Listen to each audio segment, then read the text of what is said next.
जय हिंद दोस्तों। नरेंद्र मोदी और शुवेंदु अधिकारी की सरकार ने पश्चिम बंगाल में बीजेपी की सरकार बनने से पहले ही सख्त चेतावनी दी थी कि पश्चिम बंगाल के अंदर जो ड्रग्स सिंडिकेट चला रहे हैं, जो जबरन वसूली कर रहे हैं, जो माफिया हैं, अवैध तरीके से जनता के पैसे को लूट रहे हैं, उसको घसीटते हुए जेल के सलाखों के पीछे भेजेंगे। जमीन पे वो कार्रवाई दिख रही है दोस्तों। बड़ी खबर सामने आती है अभी अभी कि टीएमसी के बड़े नेता को रस्सी से बांध करके बंगाल पुलिस घसीटते हुए जेल में ले गई है। खामोखा बंगाल पुलिस को लोग बदनाम कर रहे थे। बंगाल पुलिस के ताकत को तो छीन लिया गया था, लेकिन आज वही बंगाल पुलिस दौरा दौरा करके दंगाइयों को, भ्रष्टाचारियों को, जबरन वसूली करने वालों को, सिंडिकेट माफियाओं को धक्के मार मार करके, दौरा दौरा करके जेल के सलाखों के पीछे भेज रही है। लेकिन बंगाल पुलिस को पूरी दुनिया में बदनाम किया गया क्योंकि उनके ताकत को छीन लिया गया। अगर किसी माइनॉरिटी के ऊपर कार्रवाई की गई तो बंगाल पुलिस के ऊपर हाथ भी चलाया गया, लेकिन किसी बड़े नेता ने बंगाल पुलिस के समर्थन में एक भी स्टेटमेंट नहीं दिया। लेकिन शुवेंदु अधिकारी जी ने कहा कि मैं वो मुख्यमंत्री नहीं हूं जो एसी में बैठ करके पश्चिम बंगाल की पुलिसों को हाथ चलाने वालों के ऊपर कोई कार्रवाई ना करूं। अपराधियों को बढ़ावा नहीं देने वाली है ये सरकार, तुरंत कार्रवाई करेगी। दोस्तों, आगे बड़ी खबर ये आ रही है कि एमपी अभिषेक बनर्जी कोलकाता हाईकोर्ट पहुंचे हैं। क्यों पहुंचे हैं? कोलकाता हाईकोर्ट से बड़ा झटका लगा है इनको, बताएंगे आगे इस वीडियो में। और अमित शाह जी के एक्शन से 200 करोड़ रुपए की जब्ती को लेकर के भी बड़ी खबर आ रही है, जो मैं आपको आगे बताऊंगा। लेकिन इंटरनेट के ऊपर बड़ी तेजी से वायरल हुई जिस तरीके से बंगाल पुलिस टीएमसी के लीडर को रस्सी से बांध करके ले जाती हुई दिखी। पूरे इंटरनेट के ऊपर कोलकाता पुलिस का समर्थन हो रहा है कि देखिए, कोलकाता पुलिस पूरी सख्ती से काम कर रही है, इनके पावर को तो छीन लिया गया था। आज सरकार बदली, कोलकाता पुलिस इतने सख्त होकर के काम कर रही है। बड़ी खबर दोस्तों यह है कि आसनसोल में टीएमसी के बड़े नेता राजू अहलूवालिया को गिरफ्तार किया गया है। बड़ी खबर सामने आ रही है। टीएमसी के अंदर हड़कंप मच गया है। मामला क्या है कि पश्चिम बंगाल के अंदर जो टोलबाजी चल रही थी, अवैध तरीके से जो कटमनी चल रही थी, जनता से जो पैसे लूटे जा रहे थे, अवैध वसूली करके जनता को जो डराने की कोशिश कर रहे थे, इसके खिलाफ शुवेंदु सरकार की सख्त कदम सामने आई है और इन तमाम चीजों पर रोक लगा दी गई है। जो भी अवैध टोल लेकर के पैसे ऐंठ रहे थे, अवैध टोल बूथों को पूरी तरीके से बंद कर दिया गया है। वसूली करने वालों को गिरफ्तार किया जा रहा है, तेजी से गिरफ्तार किया जा रहा है कि आप जनता के पैसे नहीं लूट सकते हैं। आपका अधिकार नहीं है कि आप जनता के पैसे को लूट करके अपना घर चलाएंगे। जाइए, मेहनत कीजिए, सड़कों पे निकलिए, धूप में निकलिए, पैसे कमाने की सोचिए कि कैसे पैसा कमाया जाता है, तब आपको समझ में आएगा। किसी को डरा करके, धमका करके, किसी जो निर्दोष बेसहारे, जो बेचारे दिन रात मेहनत करते हैं, 400-500 रुपए, उसको डरा करके, धमका करके अब पैसे ऐंठ रहे हैं। मेहनत करो तो समझ में आएगा कि क्या होता है मेहनत करना। जो रिक्शे वाले, ठेले वाले और जो बस ड्राइवर हैं, दिन भर में 400-500 रुपए, 1000 रुपए कमाते हैं, उनसे आप कट मनी लेते हैं। तो आज जब सारा कट मनी को बंद किया है तो कोई डिलीवरी बॉय का काम कर रहा है, कोई फल बेचने का काम कर रहा है। मतलब कि तितर बितर हो गए हैं वसूलीबाज जितने भी नेता हैं, क्योंकि अब इन्होंने 15 साल 20 साल से यही किया। अब इसके अलावा इनके पास काम करने का कोई तरीका है नहीं, कुछ पता नहीं है कि अब करना क्या है। अब कटमनी चलेगी नहीं, अवैध टोल चलेंगे नहीं, जबरन वसूली चलेंगे नहीं, तो अब करे तो करे क्या। अब ऐसे लोगों का पूरी तरीके से हाथ पैर कट चुका है, अब कोई काम के लायक बचे नहीं है ये। और जो जनता है वो बीजेपी को सपोर्ट कर रही है। एक चीज और बड़ी तेजी से देखने को मिली दोस्तों पश्चिम बंगाल के अंदर, जो कि बंगाल पुलिस, ट्रैफिक पुलिस को काफी ज्यादा लोग समर्थन दे रहे हैं। जहां भी स्टूडेंट्स या जनता अगर हेलमेट नहीं पहने हैं, बड़ी प्यार से और इज्जत से बंगाल पुलिस उनको रुकवा रही है और उनको समझा रही है कि आप हेलमेट पहनिए। कैंपेन भी चलाया जा रहा है बंगाल पुलिस की तरफ से, यमराज बनकर के लोगों को समझाया जा रहा है। लेकिन यही बंगाल पुलिस के हाथ पैर को काट दिए गए। जब टीएमसी की सरकार थी वो ठीक से अपनी बातें भी नहीं रख पा रहे थे। अभी देखिए, बड़ी खबर यह है कि राज्य के मुख्य सचिव मनोज कुमार अग्रवाल ने सख्त निर्देश जारी किए हैं, जिसमें कि अवैध टोल नाका, ड्रॉप गेट्स और बैरिकेड्स को तुरंत बंद करने का आदेश दिया है, जो बिना सरकारी मंजूरी के चल रहे थे। और बड़ी खबर यह भी है कि भविष्य में ऐसे अवैध जबरन वसूली करने वाले नेता कोई न पनपे, इसके लिए भी बड़ी सख्त कार्रवाई की जा रही है। आगे आपको बता दें कि जो राजू अहलुवालिया को गिरफ्तार किया है, टीएमसी के नेता को, ये फोटो बड़ी तेजी से वायरल हो रही है, किस तरीके से राजू अहलुवालिया को गिरफ्तार किया गया और इनके चट्टे बट्टे को रस्सी से बांध करके खींचते हुए बंगाल पुलिस ले गई है। इंटरनेट के ऊपर वो बड़ी तेजी से वीडियो वायरल हुई। अब दूसरी जो बड़ी खबर दोस्तों सामने आ रही है कि एक मुसीबत कम हो नहीं रही है अभिषेक बनर्जी की, दूसरी मुसीबत शुरू हो जा रही है। कोलकाता हाईकोर्ट पहुंचे हैं, किस मामले में आपको बताते हैं। चुनाव में भड़काऊ भाषण दिया अभिषेक बनर्जी ने, फ्लो में आकर के बहुत ज्यादा बोल दिए। ये इन्होंने सोचा नहीं कि चलो क्षेत्रीय भाषा में बोला हूं, जो हमारे क्षेत्रीय लोग हैं वही सुनेंगे, लेकिन आजकल लोग बड़ी स्मार्ट हो चुके हैं, खास करके मीडिया वाले। आप किसी भी भाषा में आप बोलिए, ट्रांसलेटर बैठे हैं यहाँ पे, उनकी बातों को हिंदी में ट्रांसलेट करके, बोल तो नहीं लेकिन लिख करके, कॉल आउट दे करके मीडिया में वायरल कर दी गई कि ये देखिए अभिषेक बनर्जी जो है अमित शाह जी को धमकी दे रहे हैं, भड़काऊ भाषण दे रहे हैं, और 4 मई के बाद आना तो देख लूंगा, इस तरह की धमकी दी जा रही थी। कोई दिल्ली का बाप नहीं आएगा बचाने, अमित शाह जी को डायरेक्ट धमकी दी गई। अब इसी मामले में अभिषेक बनर्जी के खिलाफ विधाननगर साइबर क्राइम पुलिस थाने में एफआईआर दर्ज कर दी जाती है। उसके बाद अभिषेक बनर्जी पूरी तरीके से बौखला जाते हैं।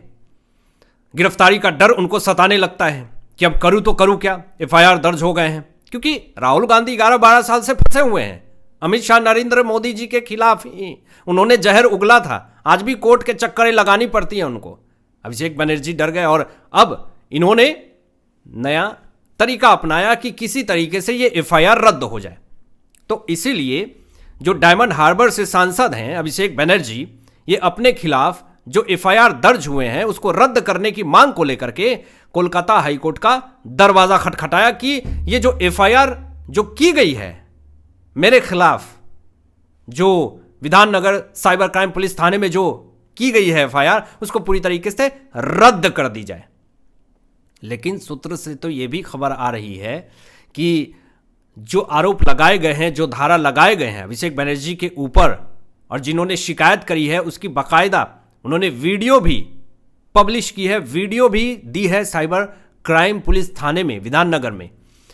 तो अब कोलकाता हाईकोर्ट में आप भले याचिका लेकर के पहुंच जाएं एफआईआर रद्द करने को लेकर के, लेकिन उससे पहले सारे सबूत जो हैं वो कोर्ट के अंदर दे दिए गए हैं। बताया जा रहा है कि यह याचिका पूरी तरीके से खारिज हो सकती है अभिषेक बनर्जी की, और मुश्किलें भी बढ़ सकती हैं क्योंकि इन्होंने जो बयान दिया है, देश के गृह मंत्री को धमकी देने की कोशिश करी है, चुनावी माहौल खराब करने की कोशिश करी है। जब इन्होंने 27 अप्रैल से लेकर के 3 मई तक जो इन्होंने चुनावी कैंपेन किए हैं उसमें बहुत सारे हिंसा हुए हैं, और ये सिर्फ और सिर्फ हिंसा अभिषेक बनर्जी के बयान के बाद हुए हैं। तो एक और मुसीबत जो है वो बढ़ गई है।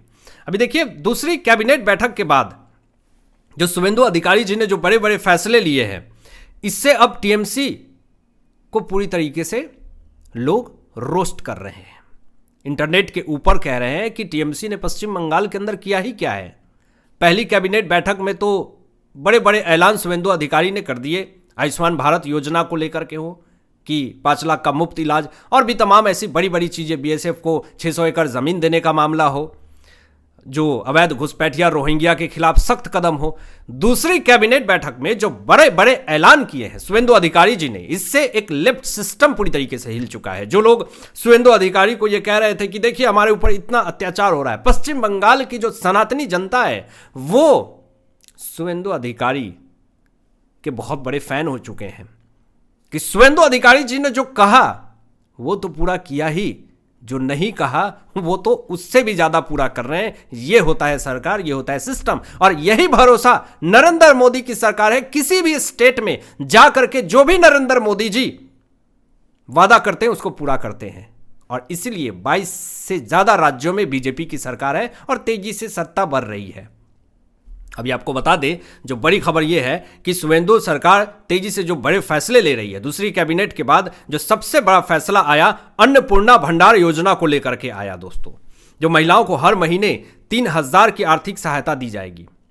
आजकल 500,000 रुपए में क्या होता है? 3,000 रुपए देने का वादा किया था नरेंद्र मोदी की सरकार ने। 3,000 रुपए दूसरी कैबिनेट बैठक में ही ऐलान हो गया।